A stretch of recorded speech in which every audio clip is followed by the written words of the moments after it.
Bom, pessoal, boa noite. Hoje a gente começa aí mais um módulo aí das aulas voltadas aí para o trauma. E hoje a gente vai ter o colega Rodolfo Espinosa dando aula sobre hemocomponentes no trauma.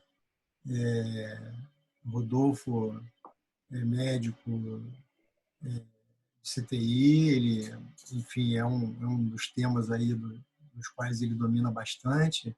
E eu tenho certeza que a gente vai ter uma aula aí muito proveitosa para quem está assistindo. Rodolfo, está contigo, pode começar a hora que você quiser. Beleza, vamos colocar aí. Apareceu aí? Apareceu sim.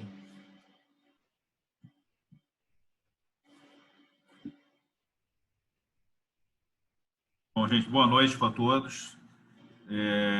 Meu nome é Rodolfo, eu sou médico intensivista, sou coordenador da unidade pós-operatória do Hospital Copstar e sou médico da UTI do HC2 do Instituto Nacional do Câncer. Trabalho já com pós-operatório há muito tempo, trauma também, fui copador por mais de 10 anos, fui estagiário do serviço lá da UTI de trauma do Pitié-Salpêtrière em Paris. E é um tema que muito interessa a questão do... Quem trabalha com doente cirúrgico e o doente de trauma tem que gostar, né? Tem que gostar, tem que entender sangramento e como manusear sangramento, né? E do trauma, tudo que a gente entende hoje de sangramento cirúrgico, de hemorragia, de trauma cirúrgico, o trauma mesmo, né? Urbano, principalmente, tudo veio do trauma, todos os conhecimentos de coagulação, tudo vieram de estudo de trauma, como a gente vai tratar. E o grande desafio que a gente tem são os pacientes com hemorragia maciça, né? Um grande desafio para todos nós que trabalhamos com pacientes politraumatizados. Queria só fazer uma revisão muito rápida aqui, para a gente separar. É importante a gente ter esses conceitos na cabeça. O que é um hemocomponente e o que é um derivado? Às vezes a gente faz uma confusão. E hoje, existe a recomendação de usar hemoderivados no trauma, em várias situações, quando você tem disponível, né? Não é todo hospital que tem disponível, mas vários hospitais têm disponíveis. Então, a gente tem que começar a saber que eles existem, os hemoderivados, para utilizar no tratamento de discrasias ou de pacientes com hemorragia maciça. Os hemocomponentes, eles são todos obtidos por processos físicos. Os hemoderivados, uma parte, mas grande parte dos hemoderivados, eles são industrializados para utilização, para a gente utilizar, para ficarem guardados, para a gente utilizar. A gente tem uma grande quantidade de hemoderivados, né, imunoglobulina, com vários usos em hematologia, em oncologia, e outros para a gente usar agindo na coagulação, proteína C, antitrombina, antitripsina, complexo protrombínico, o que interessa mais para a gente, fibrinogênio, concentrado de fator 13, concentrado de trombina em cola, tem alguns relatos de trauma, né, se utilizar cola de fibrina. Então, assim, existem hoje opções que não são hemocomponentes, que são esses hemoderivados, para a gente tratar de hemorragia, inclusive hemorragia maciça, eu vou falar mais à frente disso, mas que só para a gente lembrar que hemocomponente é uma coisa, hemoderivados são outras coisas. Bom, quando a gente vai falar do paciente de trauma, a gente tem dois tipos de pacientes para a gente pensar que são completamente diferentes. Tem o manuseio do paciente que chega para a gente, o paciente com hemorragia maciça, e que hoje os conceitos de Damage Control Resuscitation, a excitação do controle de dano, mudou muito. Esses conceitos todos vieram do trauma militar. É muito legal falar desse tema. Em 2010, eu estive num congresso de terapia intensiva americano, que foi em San Diego. Foi um ano específico que saiu muita coisa, muito estudo sobre hemorragia maciça em militar.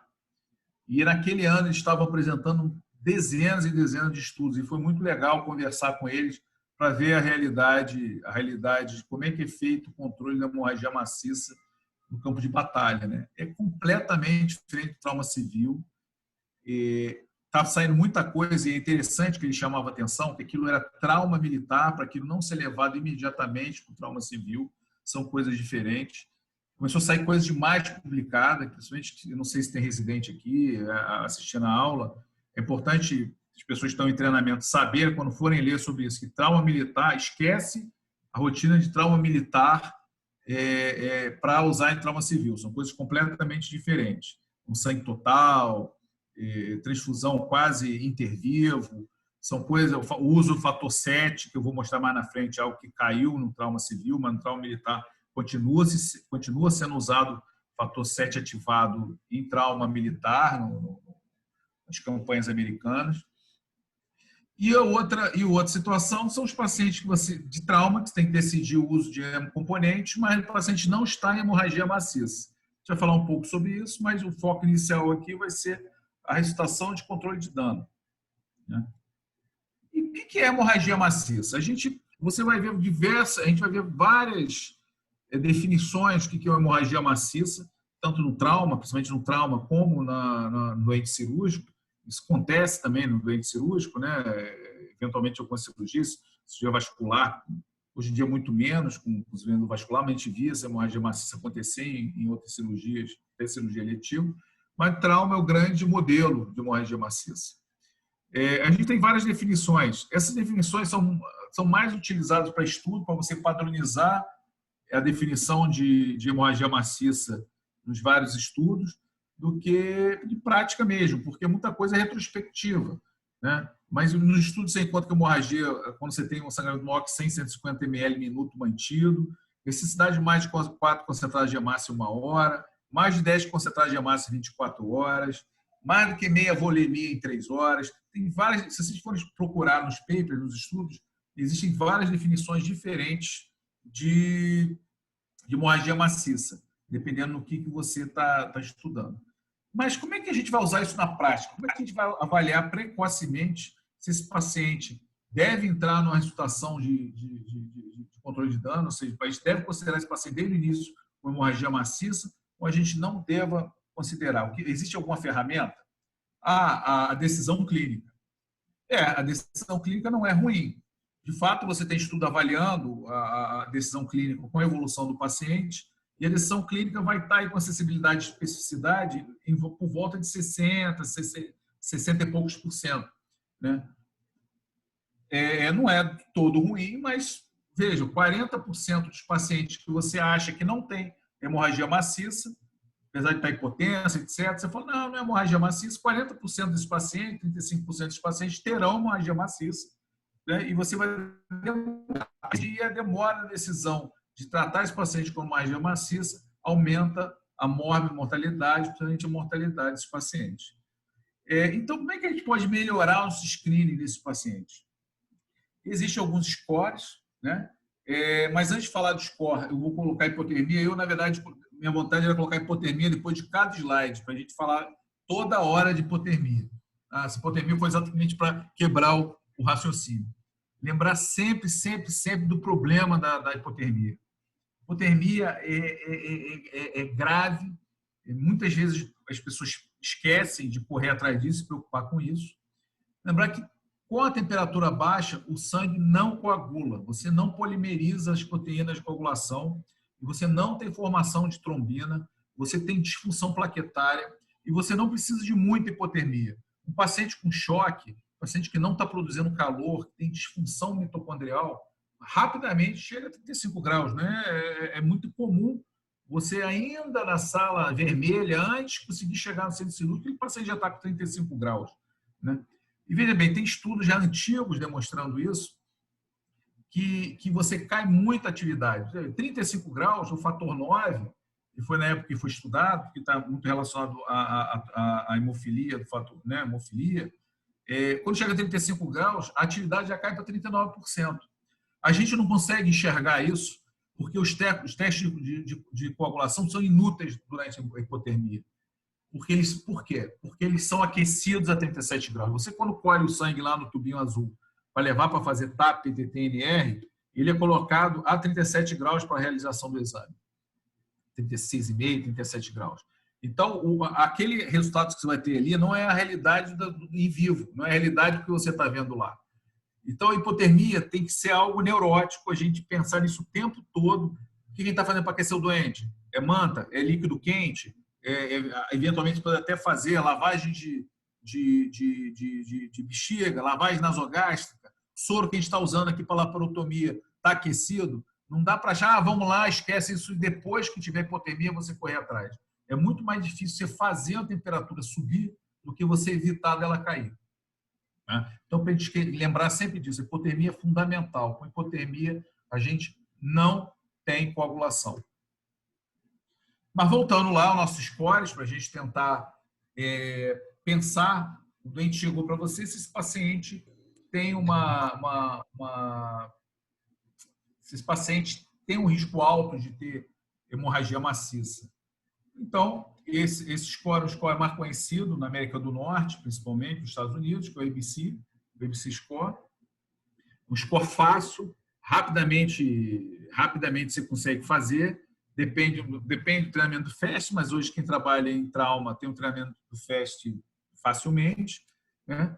E só que ele tem alguns defeitos, né? Ele tem uma sensibilidade de especificidade por volta de 70% a 80%, de sensibilidade e especificidade, ou seja, você melhora a quantidade de pacientes, né, que passam desapercebidos numa hemorragia maciça. Só que ele está muito ligado a trauma por PAF, por projetil de arma de fogo. Então, quando você tem um trauma que não tem arma de fogo, você piora a sensibilidade do teste. Você identifica menos. Na nossa realidade, Brasil, tem um monte de gente aí que trabalha em trauma dia a dia, em sala de emergência, né? Baleado é o dia a dia.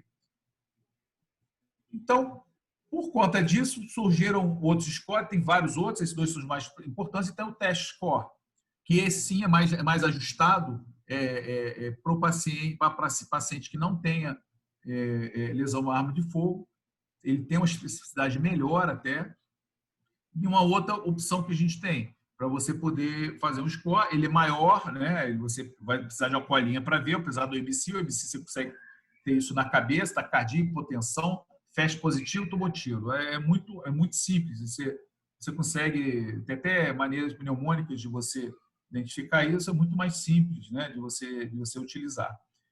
Mas, de qualquer maneira, o que é importante é você ter uma metodologia para identificar, não só com a sua decisão clínica, se aquele paciente tem hemorragia maciça ou não. Então, vamos lá. O paciente teve hemorragia maciça. O que eu vou fazer? Pensando aqui no paciente que você vai correr, você vai ter uma cirurgia de controle de dano e a gente vai ter uma ressuscitação de controle de dano. Como é que eu vou dar hemocomponente para esse paciente? Existem protocolos de serviços diferentes. Esse aqui é de um colega que me deu lá da Rush University Chicago, que é um centro de trauma importante, o mais importante dos Estados Unidos, mostrando como é que funciona. Isso vai ter pequenas variações de serviço para serviço, mas a ideia é essa. Se você tem hemorragia maciça, inicialmente, você tratando com a ideia do 1 para 1 para 1, né? Uma unidade, um porcentagem de massa para unidade de plasma, para unidade de plaqueta, para tentar se aproximar um pouco do sangue total, né? Da ideia do sangue total. Então, inicialmente, você não daria plaquetas, daria só concentrado de hemácia e plasma, isso sendo repetido a cada hora, sendo que a partir da primeira hora, ou seja, da segunda decisão sua de transfusão, você já utilizar aí sim a plaqueta. Ou usar um pool, que usam, então colocando aqui como aférese, que na verdade são 6, um pool de aférese tem 6, 7. A gente não tem aférese tão facilmente nos centros de trauma, né? Se você não tiver aférese, você vai utilizar a plaqueta com unidade individual, aí seria uma para cada 10 quilos, mas 6 unidades é uma unidade empírica razoável, quantidade razoável de plaqueta. Então, na primeira hora, você repõe um pool ou 6 unidades, e a partir da terceira reposição, você considerar repor fibrinogênio ou cria precipitado. O precipitado tem outros fatores, mas o principal, quando você pensa no precipitado, você está pensando em fibrinogen. Ah, mas eu já dei plasma.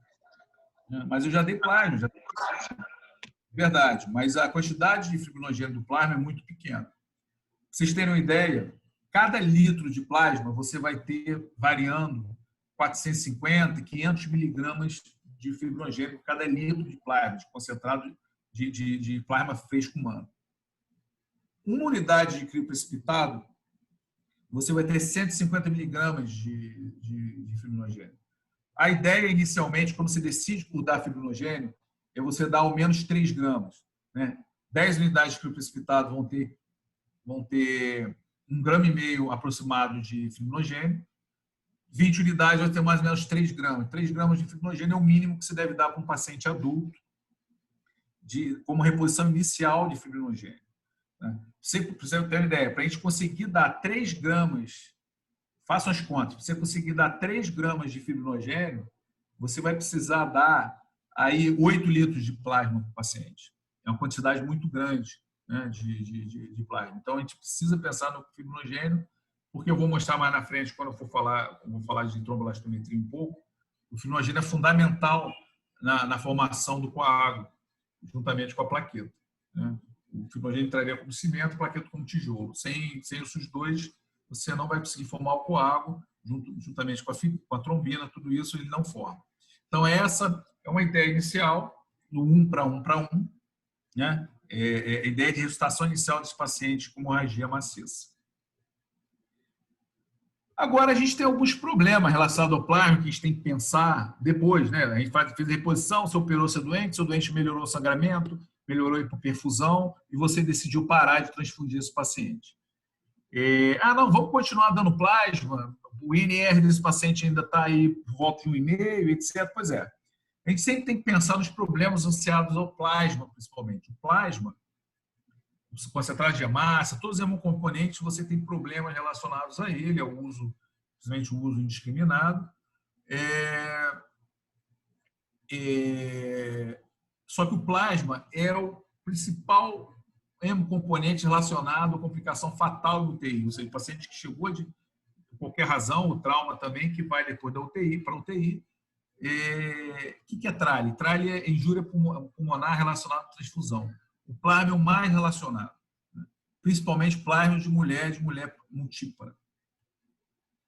Esse aqui é um estudo de um grupo que estuda trauma há muitos anos. Esse grupo já tem mais de 20 anos, eles continuam publicando e mostrando que os pacientes que tomam mais plasma, independente da quantidade das lesões, do politraumatismo, da gravidade da lesão inicial, paciente que você usa plasma demais, ou seja, que você alongou a decisão de usar plasma, você teve mais disfunção em múltiplos órgãos, você teve mais SARA, você não teve mais mortalidade, mas você teve mais disfunção orgânica múltipla associada a esses pacientes.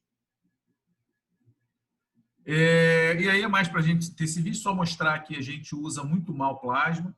Isso aqui é um estudo feito no Reino Unido. A NHS tem um controle muito grande de uso de hemocomponentes. É interessante ver o resultado deles, tá? Mostrando que grande parte de pacientes, você está usando plasma dentro das UTIs com um NR menor que 1,5, ou seja, altamente questionável o uso de plasma. A gente usa muito mal plasma. Esse aqui é um estudo já tem muitos anos, que a gente fez lá no Fundão, no CTI do Fundão, que a gente, de 41 pacientes que a gente utilizou plasma, mostrando quais foram os limiares que a gente usou na época. A gente era bastante conservador, apesar de ter na época bastante transplante hepático, tudo isso. Né? E como é que a gente pode fazer para melhorar o uso de plasma? Né? Não deixar de usar, mas melhorar. A gente sempre fazer uma revisão do que a gente está fazendo, ver se a gente está usando de mais, de menos, ter comitê transfusional no seu hospital.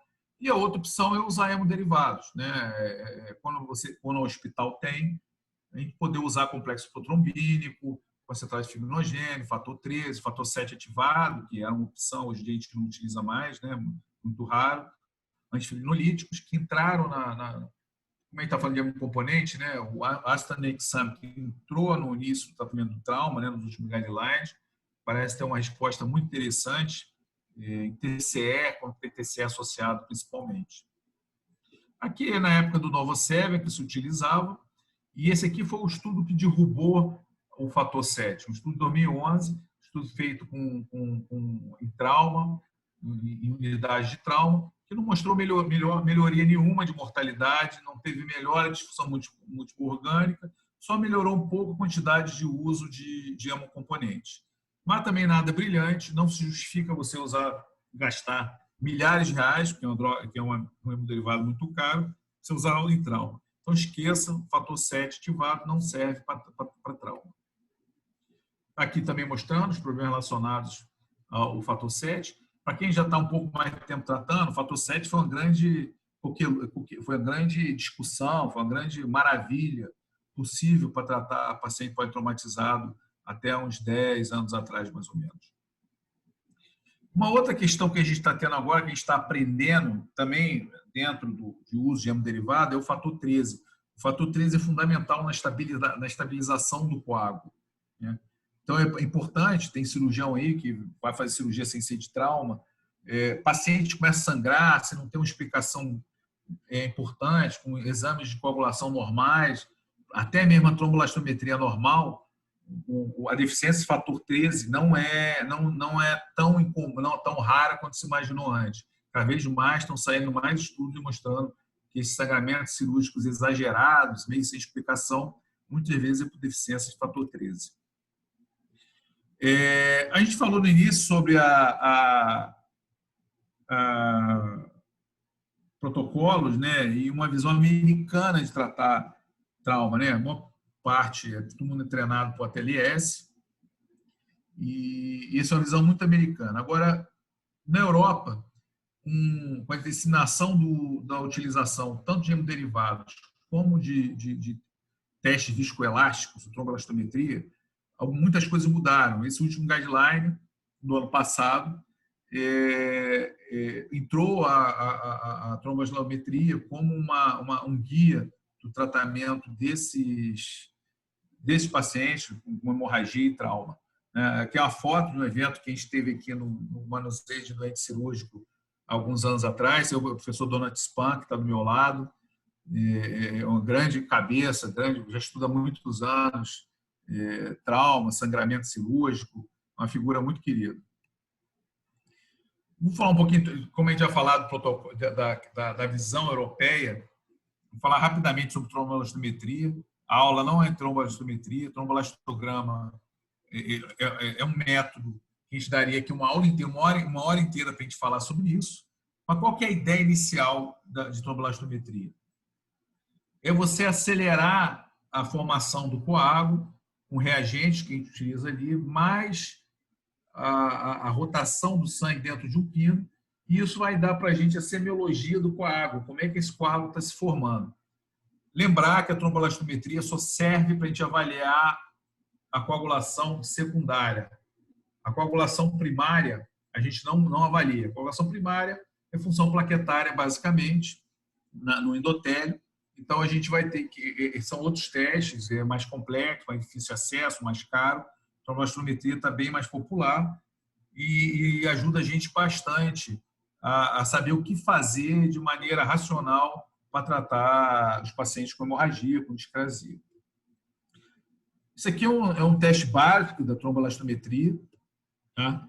O que a gente vê? De forma geral, qual que é a ideia? Aqui no início, inicialmente a gente está avaliando aqui, isso aqui por tempo, né? Em tempo por minuto. A demora para a formação do coágulo, aqui a gente vê praticamente a demora para a formação da trombina, né? Da formação do coágulo. Esse ângulo aqui a gente usa ajuda a gente a ver a quantidade de plaqueta, o coágulo sendo formado através da atividade das plaquetas. Quanto mais agudo, menor a quantidade de plaqueta. E no final das contas, essa área aqui serve para a gente avaliar, de alguma forma, a firmeza do coágulo. Se esse coágulo está formando bem, um coágulo adequado, né? A gente aprende visualmente só de vídeo, depois de um tempo utilizando, eu já uso trombolastometria desde 2007. A gente consegue bater o olho e saber qual que é o problema daquele coágulo. E quando essa figura fecha muito rápido, a gente vê paciente com hiperfibrinólise, que o coágulo está desfazendo muito rápido. Tá? Essa é uma ideia geral, muito básica, para vocês terem da ideia da trombolastometria, que veio para ficar. Isso aqui são os reagentes que a gente utiliza. De forma bem grosseira, o INTEM, a gente vê os fatores mais relacionados à via intrínseca, e o EXTEM para ver uma parte da via extrínseca, né? Só que ele se sobrepõe, né? Isso não é verdade absoluta. E o FibTem, que é um teste muito interessante, no qual você consegue tirar a plaqueta para avaliar a firmeza do coágulo, serve para você ver se o paciente precisa de fibrinogênio ou não. Esse aqui é um dos testes mais importantes, que mais faz diferença na avaliação da coagulação do paciente.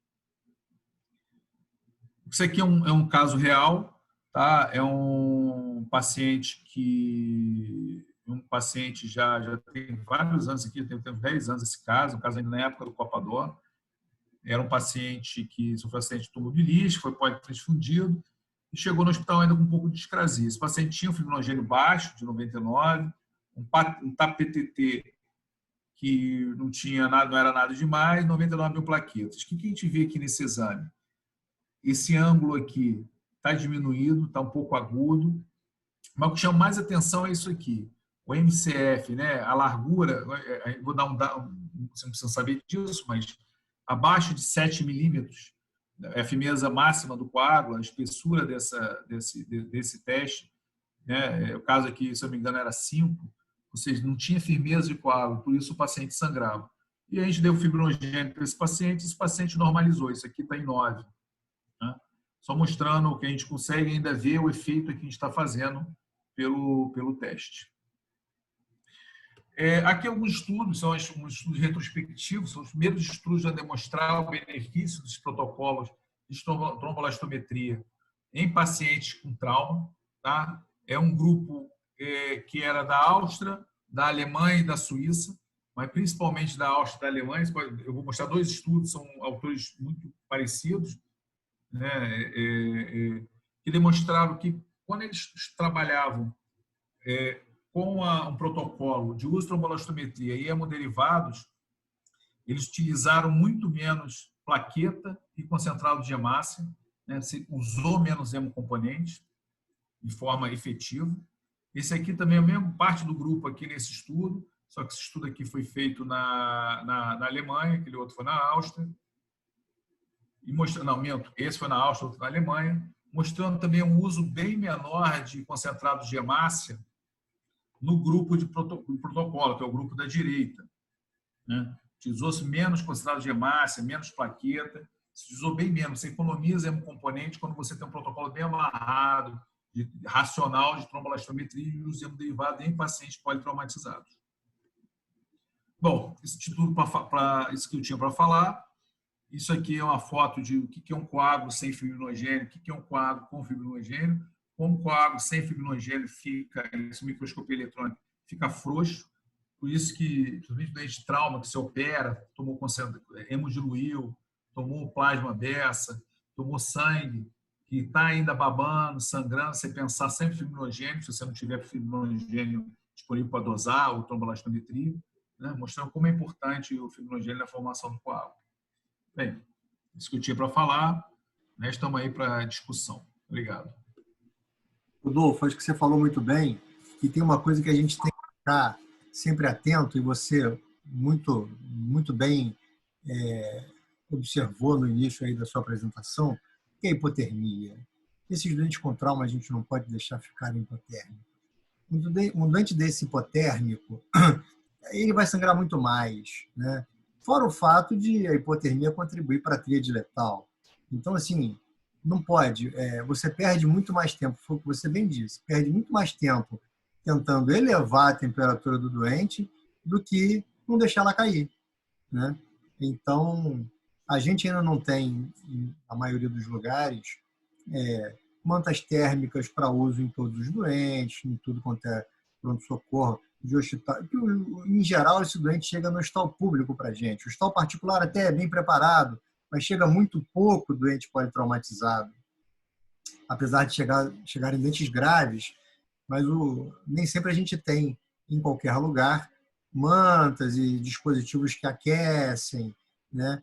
Mas um soro aquecido é fácil de conseguir, regular a temperatura da sala vermelha também é fácil de conseguir, né? Lembrar de cobrir o doente bem, porque o doente chega, você logo expõe ele todo para fazer o primeiro atendimento, do doente traumatizado, e às vezes está frio para a gente que está de roupa, de jaleco, de pijama, quanto mais para um doente sem roupa nenhuma, desnudo, perdendo sangue. Então, isso é uma coisa que a gente tem que lembrar o tempo todo. Não pode esquecer de evitar a perda de calor do doente. O que você falou com relação à fibromialgia é importantíssimo, né? Não adianta só fazer sangue. Só fazer sangue não resolve nada, e muito pelo contrário, pode até piorar a situação do doente, né? Tem que fazer sangue, tem que fazer plaqueta, tem que fazer plasma, e a gente às vezes percebe que tudo isso não é o suficiente. E se você tem fibrinogênese, se você tem o crio precipitado, vai te ajudar muito. Se você não tem, sentar, rezar e torcer para Deus ajudar, né? Mas a gente tem que lembrar disso, porque muitas vezes isso não é lembrado pelo cirurgião de trauma. Pode fazer crio, enfim. A gente, em alguns lugares, eu trabalho num lugar onde a equipe de anestesia ela tem uma experiência muito grande em trauma. O Casimiro é anestesista e é um anestesista experiente com essa parte de trauma. Ele é do hospital, foi ele quem implantou o centro de trauma brilhantemente. E se o anestesista não está junto com o cirurgião de trauma, pensando que a reposição é importante, também não pode repor demais atrapalha, você tem que manter aquele doente um pouco hipotenso até você chegar na fonte de sangramento, mas ao fazer o sangue, você tem que fazer tudo que é importante. Não pode fazer só um concentrado de hemácia naquele doente, ou mais de um, às vezes se preocupar em fazer sangue total demais e não fazer crio ou não fazer plasma. A participação do anestesista nesse momento eu acho crucial. Se a gente tem um anestesista que entende desses mecanismos e atua evitando chegar o doente num estado crítico para ir, agora o doente está hipotérmico, agora o doente está discrásico, a gente perde o doente. Isso é importantíssimo, a gente ter o anestesista atuando nesse momento, que é a parte mais crítica do resgate daquele doente traumatizado. A gente está na sala, barriga aberta, tórax aberto, tentando resgatar aquilo ali, mas quem está comandando ali essa etapa toda de drogas e de transfusão, de que tipo de componente você está repondo, é o anestesista. Depois esse doente chega para o intensivista, mas se o anestesista não sabe manusear isso muito bem, chega uma bomba atômica para o intensivista e você perde esse doente muito rápido, né? Essa sua abordagem aí é importantíssima. O cirurgião tem que lembrar disso, o anestesista tem que lembrar disso também. Tem que saber o que fazer na hora de fazer a reposição dos hemocomponentes, né? A hipotermia tem que ser reflexo. Tem que ser reflexo. Pensar nisso imediatamente. Isso tem que ser ato reflexo. E digo mais, o doente, depois que vai para a unidade de terapia intensiva, que é uma outra questão que a gente tem. Mesmo nos livros, você vai ler muito, eu sempre falei isso, você vê muito a questão do atendimento inicial, da emergência, da cirurgia, reposição, tudo isso é muito bem descrito. Agora, o cuidado de terapia intensiva do doente politraumatizado, primeiras 12 horas, primeiras 24 horas, primeiras 36 horas, primeiras 48 horas, é muito ruim, sabe? Você achar fonte, como você deve acompanhar esse doente, que você tem que ficar de olho nesse doente. Eu vejo mesmo muito colega trabalhando, mesmo hemorragia cirúrgica, que não é trauma, não avaliando temperatura de forma regular, mesmo doente de cirurgia grande, ele vai operar o fígado, sangrou 1,5 litro doente na sala. Mas o doente não pode ficar hipotérmico pós-operatório, você não pode esquecer da hipotermia. A temperatura é fundamental. Com hipotermia, o doente não coagula. Não adianta, pode fazer fator 7. O dente não coagula. Isso é fundamental. Isso tem que ser reflexo. Sangramento é igual a controle de temperatura, sempre. Isso não pode deixar de ser reflexo. Isso é muito importante. É aquele conjunto de coisas que você tem que pensar o tempo todo. Uma dessas que fica de fora, a engrenagem já trava e nada funciona direito, né? E isso é uma coisa que a gente vê muito. O doente traumatizado consome muito sangue, entendeu? A gente, nos doentes graves, praticamente todos a gente transfunde, e tem que saber como transfundir, né? É importantíssimo você saber essa sequência. A gente ainda vê até uma certa resistência, às vezes até no ambiente de terapia intensiva, porque tem ambiente de terapia intensiva que não está habituado a doente de trauma, né? Eu trabalho em alguns hospitais públicos e tem alguns que estão muito inteirados com o tratamento do paciente traumatizado, porque chega muito bem traumatizado, e em outras emergências chega muito só inflamatória. Então, quando chega um doente grave de trauma, aquilo é quase que uma novidade para todo mundo.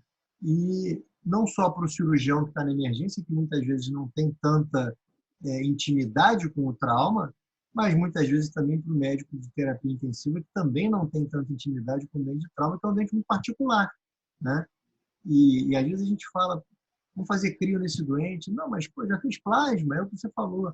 Mas eu vou fazer litros de plasma para conseguir o que eu vou fazer, o que eu vou conseguir com 10 unidades de crio? Vamos fazer crio, né? A gente tem uma certa dificuldade, muitas vezes, em passar para quem está cuidando desse doente no ambiente que ele está, na unidade fechada, essa necessidade. Às vezes a gente tem o doente que a gente fez um controle de dano, esse doente ele está acidótico, esse doente ele já chegou hipotérmico porque ele foi pego na rua, ele teve uma perda de sangue grande, ele perdeu temperatura muito rapidamente, chegou para a gente na sala de estabilização com hipotermia, com acidose, ele já está grave. Ele foi operado, por mais que você tente melhorar o controle evitar a perda de temperatura desse doente, não é tão fácil, ele já está hipotérmico, você controlou ali o dano do doente e você precisa reoperar ele em 24, 48 horas no máximo, e às vezes você tem dificuldade em conseguir uma situação ali de estabilidade mínima para poder operar esse doente. Foi o que você falou. As fichas ficam todas em cima do médico que está no CTI, porque ele tem que tentar resgatar esse doente, e o que ele vai fazer de hemocomponente é importantíssimo. Se ele não me entrega um doente em condições, esse doente... Eu sou cirurgião, trabalho com trauma há muitos anos e já passei por essa situação que é desagradável. Foi o que você falou. Mas a gente já está com um INR aqui bom. Mas o INR foi feito em que condição? A condição do doente é uma, a condição do exame na máquina é outra. Você coloca o doente na sala, tira as compressas do fígado, sangra e você tem que botar outras compressas e fechar o doente, não adiantou nada. Você só piorou aquela condição do doente porque ele passou por um trauma que não resolveu nada da vida dele. Então, e tem um fator interessante, a questão de exame, o exame habituais, né?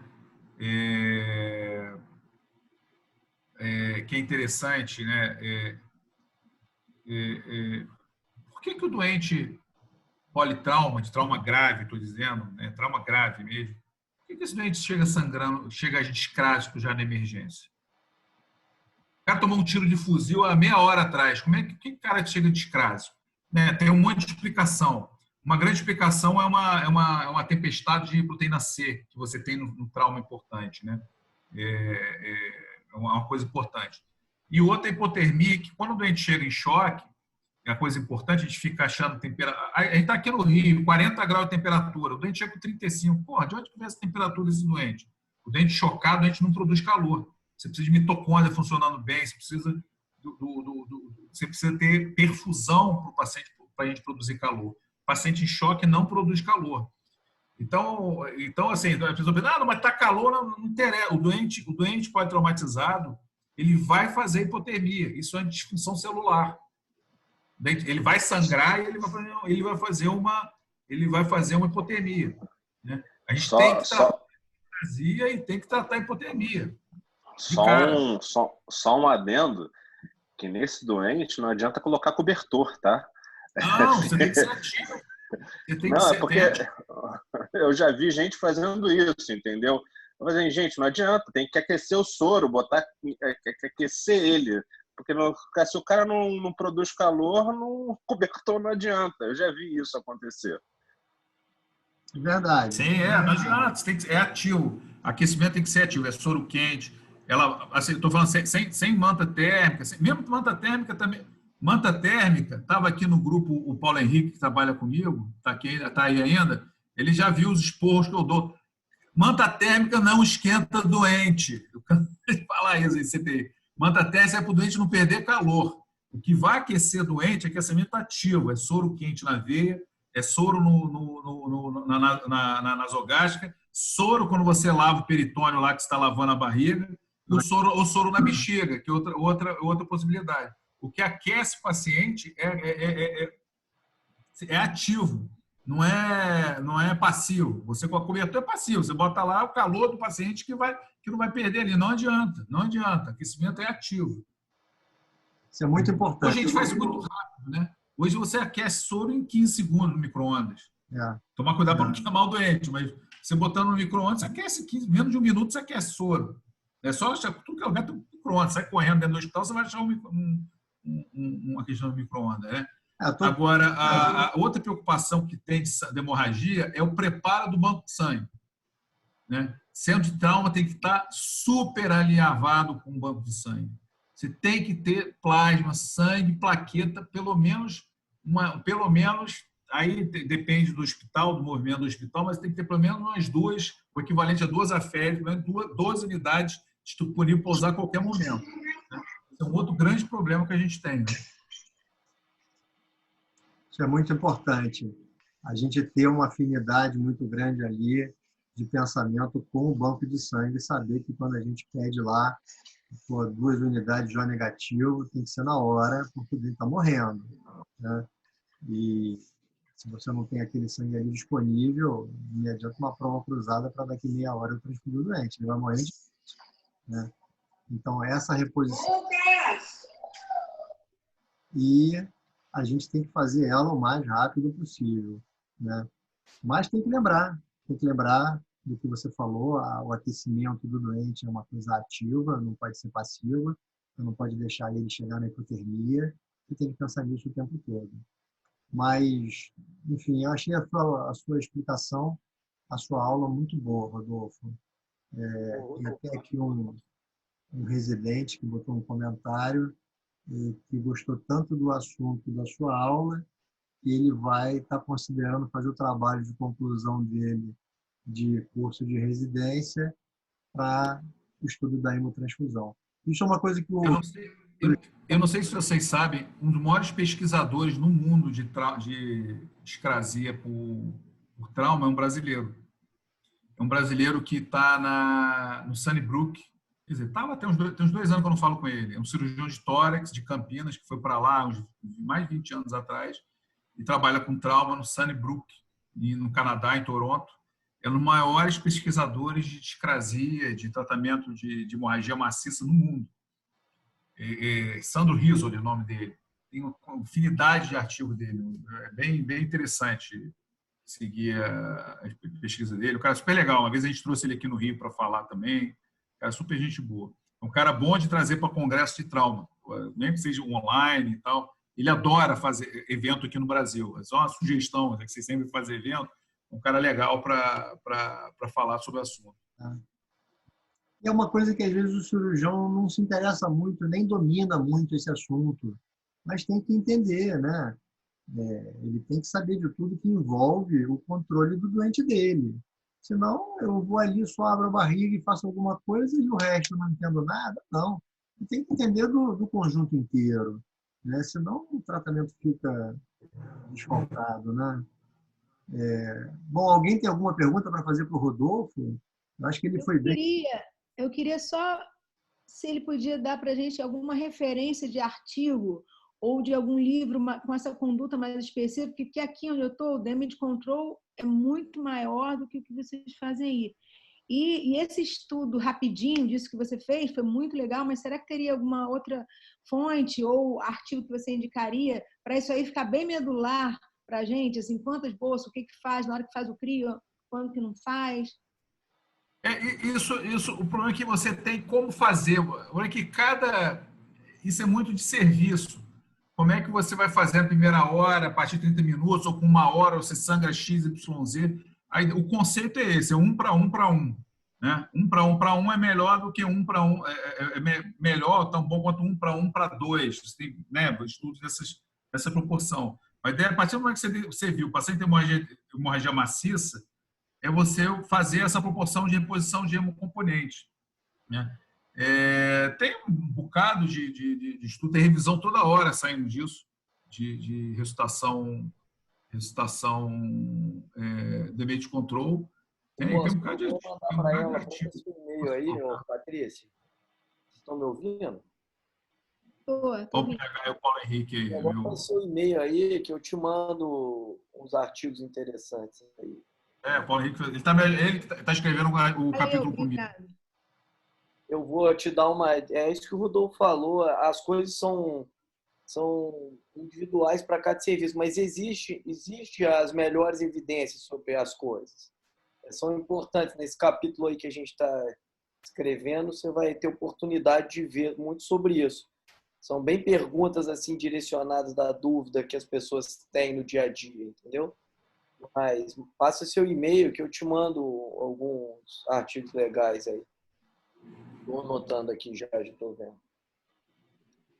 Obrigada. Às vezes parece uma coisa medular, mas não é mesmo. Não, realmente. Uma coisa importante, Rodolfo, que você falou aí, Luiz, que eu queria pontuar até, que o Rodolfo falou, ele fez uma pergunta importante, né? Por que o doente chega discrásico na emergência, né? Se o tempo de sangramento do doente foi tão pouco tempo, a gente tem que lembrar de outra coisa importante, é a coagulopatia dilucional, que esse doente tem de ressuscitação inicial com cristalóide até de chegar no pronto-socorro, né? Então, hoje se fala muito em disfunção de glicocálice, o trauma gerando endoteliopatia, e contudo você tem uma série de alterações de coagulação que são sistêmicas, elas não são locais, né? Então, o paciente ele se comporta como um doente discrásico porque você tem heparinização sistêmica, você tem uma série de implicâncias de geração de trombina que você não consegue fazer pelo mecanismo protetor que o seu organismo gera, e a gente acaba tentando suprir essa hipotensão do doente aí, fazendo uma ressuscitação inicial com grandes alíquotas de cristalóide, né? E a gente sabe que isso, hoje em dia, a gente piora o sangramento do doente. Só uma coisa que eu queria falar só de discrasia, que é importante, que isso virou uma rotina, principalmente paciente idoso, que é paciente anticoagulado. Esse é um problema que a gente vai ter cada vez mais. Não estou falando nem de pós-traumatizado, trauma maior que eu digo, traumas muito, muito extensos, né, com área grande de lesão. Às vezes, eventualmente, você vai pegar, caiu em casa, fraturou o fêmur. O paciente deu uma pancada com tórax, um hemotórax. Isso é até uma aula à parte, isso aí a gente fica mais 1 hora falando. Mas a reversão da anticoagulação dos vários tipos de anticoagulante. As sociedades clínicas estão cada vez mais liberais com o uso de anticoagulação em várias situações, fração atrial, a população envelhecendo, a gente vai ter cada vez mais velhinho anticoagulado como realidade de trauma da gente. Cada vez mais, cada ano que vai passar, a gente vai tendo cada vez mais. E a gente tem que saber reverter esses vários tipos de uso de anticoagulação que os pacientes têm. Isso é importante, sim. Tem até algumas escalas de score de trauma, onde uma das perguntas sempre que entram na análise é o uso de anticoagulante naquele doente traumatizado, porque é uma coisa crescente. Cada vez mais a gente vê que o doente traumatizado ele é mais velho. A gente tem um aumento da percepção de politraumatizados com cada vez mais idade, porque o doente idoso ele está cada vez mais inserido na atividade do dia a dia. O doente idoso ele ainda trabalha, ele já tem 70 anos e está trabalhando e dirigindo. Esse doente ele bate de carro, ele colide, ele é atropelado, porque ele ainda é uma população ativa, não é mais aquele aposentado que estava de pijama em casa. É uma população idosa em atividade contínua. Então, em uso de anticoagulante por diversas doenças, por diversas comorbidades que eles têm. Stents é uma coisa que está cada vez mais comum, a gente ter doente com problemas de glomerulopatia e em uso de stent anticoagulados, né? Então, tem que estar atento a isso, sim. Às vezes, traumas não tão importantes têm uma repercussão importante pelo uso do anticoagulante.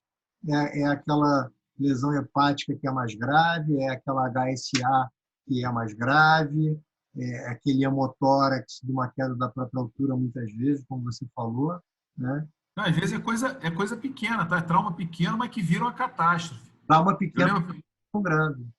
Que vira uma catástrofe. Lembro que, né, Copador, na época, emergência aberta, Copacabana é o lugar que tem mais idoso do Brasil, né? Uma vez chegou um velhinho lá, andando de bicicleta, tomou um tombo na noite anterior, chegou lá com dispneia, 2 litros de sangue na pleura. Fez um hemotórax gigantesco, hemorragia, sangrou pra caramba, e para parar o sangramento dele, na época, isso já tem muito tempo, ficou gravíssimo, ficou no hospital um tempão, um tombo bobo, que era anticoagulado. Isso vai ser uma